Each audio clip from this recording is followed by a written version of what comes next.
How would you like to overcome trauma? Shannon Curtis will tell us how. And what's so special about Shannon is that she's the founder of Angel Goddess Healing, and she has helped tons of people to turn pain into purpose. So, Shannon, tell us more about your journey overcoming trauma and what's the blueprint for other people to do it too. Heal Podcast with Lily Patrascu shares longevity and anti-aging techniques to stay young forever, increase energy, overcome addiction, and live your longest, best life ever. Shared by world's most innovative, alternative, and traditional health thought leaders, healers, and doctors. Discover quantum healing strategies to heal your mind, body, and soul. Yes, thank you so much for having me. I'd like to say what I've really learned with how I've turned my trauma into some healing work is really finding the purpose in the pain and understanding that everything happened to me ultimately happened for me, not to me. And when I was able to really reclaim my power back and see my traumas as actual gifts, and they were things that I wanted to experience in this lifetime to propel me to where I need to be, that was a big blueprint for me on how to move forward and helping other people. It started with me and healing my trauma and understanding it so that now I can go spread the message to other people. Thank you. So tell us, if someone had, let's pick a particular type of trauma, and how would they start to overcome it? Like what are the steps? Yeah. So for me, I felt like, we'll just take the example of sexual trauma. That's something that's very near and dear to my heart and close to my heart for personal reasons. I found that you have to go all the way back to the beginning. You have to go all the way back to that source of the trauma. And so what I find with a lot of my clients is we try to do the things in the past, maybe a few years or 10 years or 15 years. But if there's a trauma that comes from your childhood, you have to go all the way back and straight to that source. And I found that once you really go straight to that source and to that trauma and sit in that pain and not run from it, it gets released. And then all the other things after, maybe all the shame and guilt you're really holding on to, that maybe you now understand it because it was the result of your trauma. And so I've just found that once you really sit and work through that pain, it releases and everything else just kind of flows after that. Thank you. I find that with trauma, you tend to duplicate the same thing, the same cycle over and over. And it can translate into self-abuse as well. So for example, let's say if you were abused verbally or physically by someone when you were younger, it's like, this is familiar to you. And then how do you stop this cycle of self-abuse that could translate into actual you doing certain things to punish yourself?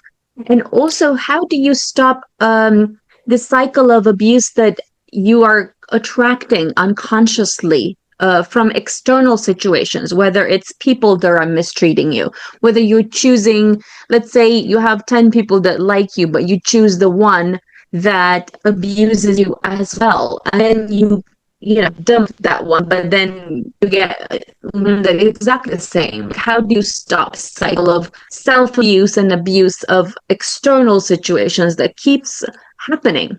I truly believe by stopping it is understanding it. So there's a difference between knowing something happened to you and then understanding why it happened to you. And that's, again, that higher level, that spiritual journey that I've been on to understand why there was a reason it happened. I don't think things just randomly happen in your life. And so for me, I found that going and finding that self-worth and letting go of that shame. So when I was 4, I was sexually molested and I didn't know that. I kind of forgot about it and shut it out till I was 40 and really was ready to sit in that pain. And so what I found is all my life through my addictions, I had many miscarriages, I had infertility problems. All these things were a result of that trauma that was not healed. And so I found that once I healed that and found the self-worth that I needed, I gave that shame back to my perpetrator, meaning that was not me. That was something done to me, but that's not who I am. And so once I really was able to dig into that and find the love for myself, everything else just happened naturally, because then I found the forgiveness for that perpetrator and I found a gracious thank you for doing that for me, because I learned so much about myself and my strength. And so then I don't have to go repeat those patterns, because just like you said, when you don't heal it, it follows you around and you're going to repeat them and repeat them. And so I help people with like turning the lessons into love, meaning all these lessons, they're going to keep coming up and keep coming up till you learn them. And so as soon as you learn them, then they get released, and then you can move forward onto your next journey and not have to keep perpetuating that same cycle of abuse to yourself and to loved ones as well. Thank you. So how can someone start attracting the right situations, loving situations, situations that are not a reflection of your past abuse or past trauma? Well, I think that starts with loving yourself, because whenever we look outside of ourselves for that love and that validation, you're literally going to be seeking that. And I truly believe the universe is a yes universe, meaning whatever you say, it answers a yes. So if you're like, I need to go find love, I'm searching for love, that's what you'll truly be doing, is searching for it. And so I've helped my clients to turn inwards and really find that love within. As I say, if you don't go within, you go without. So once you find that love within, naturally you're going to see it in everybody else, because you know who you are and you're not searching and seeking, you're just being it. And so that's a big one that I've really, really helped in my life, and other people can see the transformation of once you find the love for yourself, it naturally just trickles throughout your life with everybody you come in contact with. Thank you. How can you start becoming less attracted to these types of, let's say, narcissists and abusive situations, and people that are likely to mistreat you, and clients who are likely to pay you late, and people that are likely to not appreciate your worth? How can you kind of become repelling to these kind of situations? So that's a great question, because the way I've learned it is the easiest is to separate the ego. I always do big ego work and heart space. And the ego is the thing making it all about us, meaning someone hurts me, someone does something, someone doesn't return my phone call or doesn't like my book, then that's reflection on me. And so that's coming from ego, making it about us. But when we really come from our heart space, and I'm like, I know who I am, I love all the things about myself. If it doesn't land on somebody else, or they react a different way, that's their pain. That's their trauma. And so what it sometimes is not trying to understand the other person, just be compassionate, saying, I don't know what they're going through. And so when you can really reflect it back, again, that's putting the stuff back on that person that mistreats you. That's their journey. But when you find your power within, people aren't going to hurt you. I always say they can't take your power unless you give it away. But that goes back to understanding when we had trauma as children, we did give our power away. We didn't understand. So now we can reclaim it. And we're like, we're not those wounded children now. I'm a healed adult, and I can speak for myself, and I can speak my power. So if I come from that space, no one's going to be able to really penetrate in a negative way unless I allow them to. Thank you. How do I overcome the fear of traumatic experiences, of traumatic people, of narcissists and people that are likely to hurt me in the future, based on my, let's say, my past experience of, let's say, dealing with a lot of these people? And again, it goes back to understanding it, because if you understand it and you have an abusive parent, then you can see the patterns and you can sit in that and you can feel the pain. I do a lot of inner child work, and you can see, wow, I'm reacting out of that wounded child that I'm not feeling seen and heard. So that's okay to acknowledge that, but we go back to that inner child and say, you're not that person anymore. We're healed, we're grown, we have our power. And so again, once you do that, you stand in your power, nothing is going to hurt you, and nothing in my future. I'll just say, for me in my journey, everything I've been through, and I've looked fear in the face. Like you said, what do? You walk through it. You walk through the pain. You have to let it come up to come out. And so much of us we're waiting and we're numbing the pain and we're running away from it. And so those are those cycles that you're saying we're going to keep going back to that abuser in whatever form it is, our life, our work life, spiritual, whatever it is, it keeps showing up, and it's showing up to show you how to move through it, saying it's still here. It's still here. So I know if something kind of triggers me, it's because there's something in me that's not fully healed. And so that's the way I've been able to move through and face my fear, is literally by facing it. It's not going to disappear till you look at it. It's like the opposite. It's not going to go away till you're willing to trust that it was done for you. And there's a beautiful lesson on the other side if you're willing to look at it. Thank you. How do I stop being a victim of my circumstances? And how do I start looking at, like, what can I really do about the situation? Like, how do I start taking charge of my life? Well, you can notice you can start with the power within, meaning I couldn't control what happened to me, but I can control how I react to it. And nobody can make you react a certain way. And so again, that's all turning it back on yourself, doing all the inner work, the shadow work, whatever name you want to call it. It's looking at yourself and saying, that is out of my control. If someone hurts me and harms me, I get to choose two things. I always say there's two things: love or fear. Love or fear. Those are really, truly the two human basic emotions. So am I going to act from love, or am I going to act from fear? And so fear might be a retaliate, or I have to say something, or someone's saying something bad about me, so I have to stand up to myself. Or you can say, I'm going to choose love and trust that that's their stuff, and I know who I am and my remembrance, and continue on and just send them love. And you can send love with boundaries. I always tell people, it doesn't mean because you say you love someone or someone's abuse, you can still you can forgive them, but you can create a boundary to where they can't perpetrate any more inside. And so that's that thing of, again, just going back to yourself and doing that real deep self-work. Thank you. When you're surrounded by narcissists that are in your life, in the sense of like your family, you can't get rid of them, or people that you work with, people that you simply cannot get rid of, how can you desensitize yourself to the triggers that these people are going to provide for you all day long? Where, let's say, they say, oh, you're not good enough, you're not this, you're never going to do this, you're never going to do that, all these different pastoring habits that they may have, that you could be, full of self-love, and you could be so excited about your future, and you could have so much progress, and yet perhaps the people around you may not see that you've made so much progress, that you're doing so well financially, that you have a new boyfriend, that I don't know, all these different positive aspects of yourself that you have changed. They're only seeing the negative. How do you desensitize yourself so that you're not triggered by their negativity and limiting beliefs? Yeah, so if I had a client that came to me that was saying exactly what you said, my first question would be, why do you need them to see you in your light?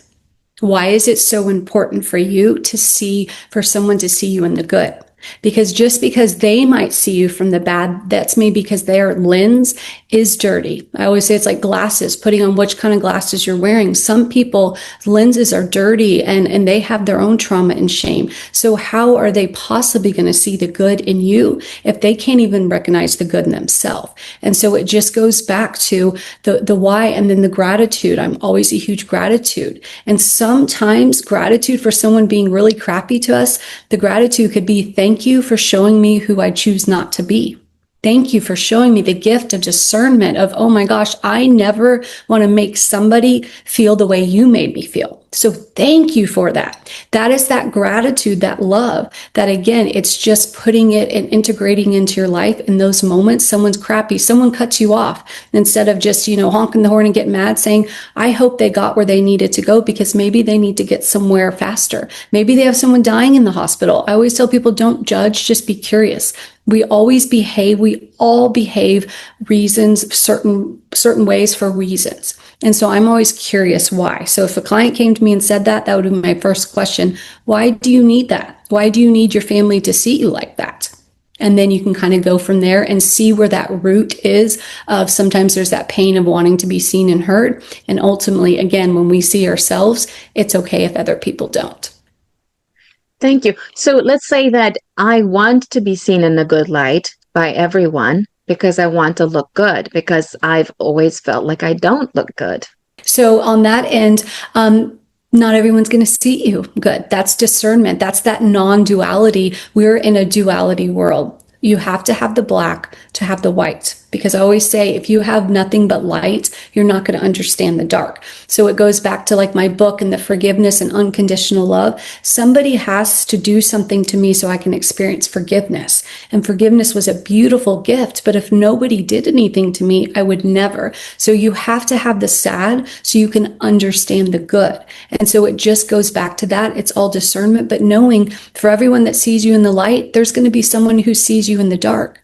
But again, that's from their lens. That doesn't mean that's who you are. That's just their viewpoint. And so when you stop worrying about what other people think and know, just like me moving forward and speaking my story, there's going to be some people who it doesn't resonate.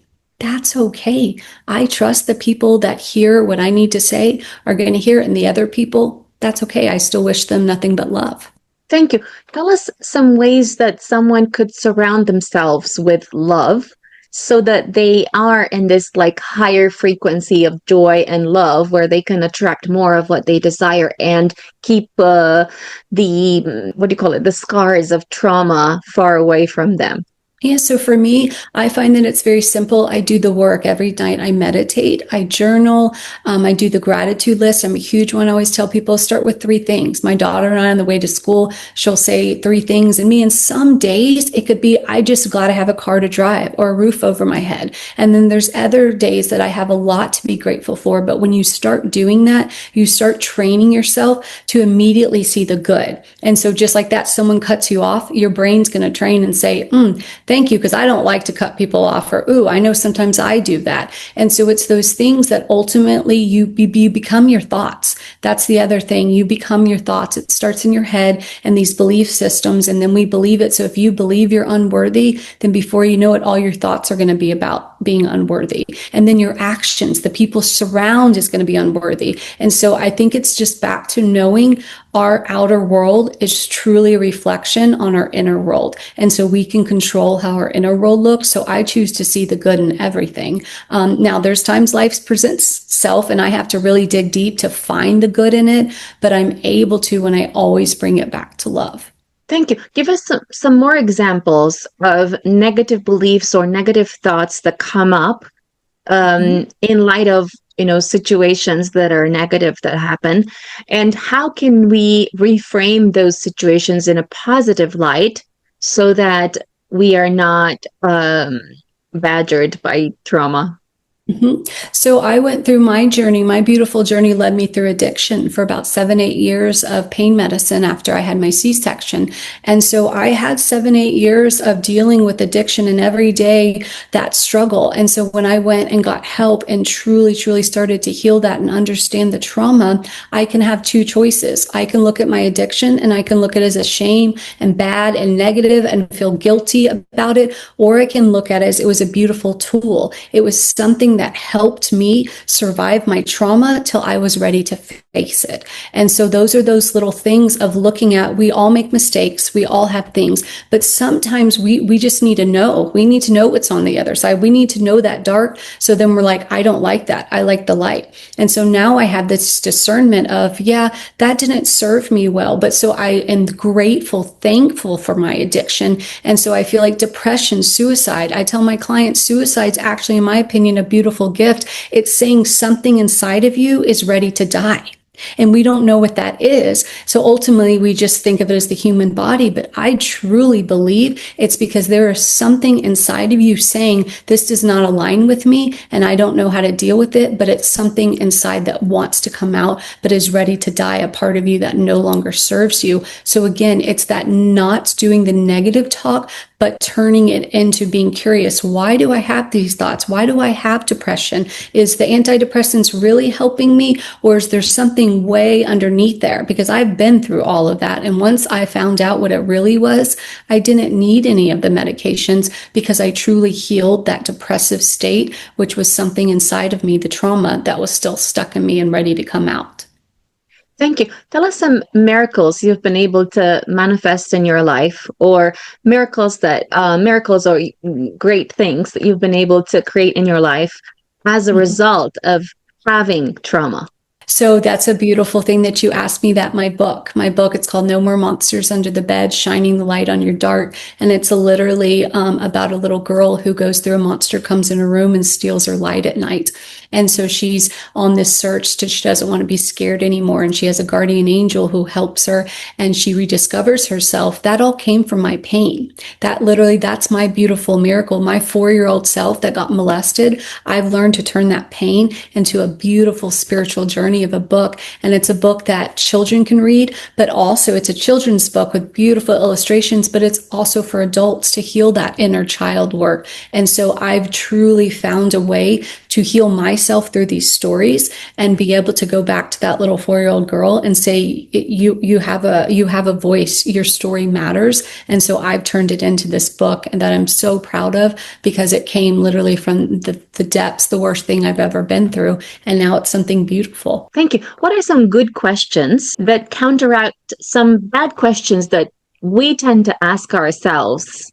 For example, like, why me or why me now? What can those questions be rephrased as that will lead to a better result? I think that for me, it was like, what did my soul want to experience instead of why me? Why did this happen? Why did I get molested? Why did I, get robbed? Why did I go bankrupt? Why did I get divorced, get cheated on? Whatever that is, instead of the why, sometimes we want to know, but sometimes we don't really want to know because the ultimate is there is somewhere inside of me, my higher self, my spiritual self wanted to experience that. I truly believe that. That is my belief that we come here on earth and we have these soul contracts with people. And like I said, you do something bad to me so I can experience forgiveness. I do something bad to you so you can. And it's like this back and forth, this beautiful dance we have in life. And some are the not so fun ones. But I always just tell people instead of the why, it's like, why did I want to experience those feelings? Because that's all they are feelings. They're real, but they're feelings and we can move through them and we can turn the anger into power and we can turn the pain into healing. It's just, again, understanding, being a little curious about why and starting to go a little bit more deeper into the trauma and understanding why trauma happens to us. Thank you. Tell us about your aha moment that awakened the Titan within, that allowed you to now have the courage to share your story and to empower more people.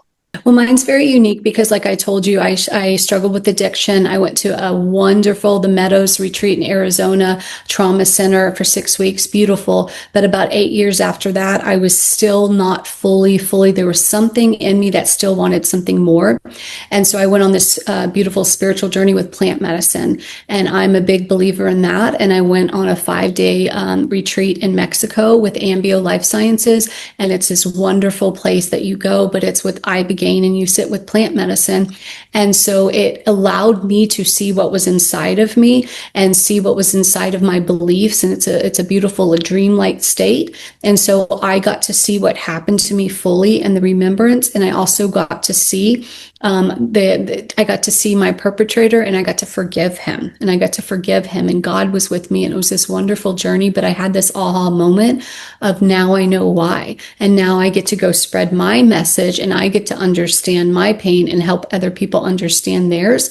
And that's the aha moment of we have things happen to us so we can have that human connection. Because if I didn't have my experience, maybe I wouldn't be able to connect with somebody else or a client that I work with that went through the same thing. And so I just find it's all a beautiful purpose that sometimes we don't always see, but in the end, I think that we'll understand it. Thank you. Tell us where entrepreneurs can connect with you. My website is www.angelgoddesshealing.com. And that has all of my information on there with my book, all the services I do, and then also speaking. And I do mediumship as well. That's been something that was opened up to a gift to me during my spiritual awakening. And so, yeah, they can go find me on all of those things. Thank you. Follow me for more interviews with world's most innovative health change makers to live your healthiest life ever.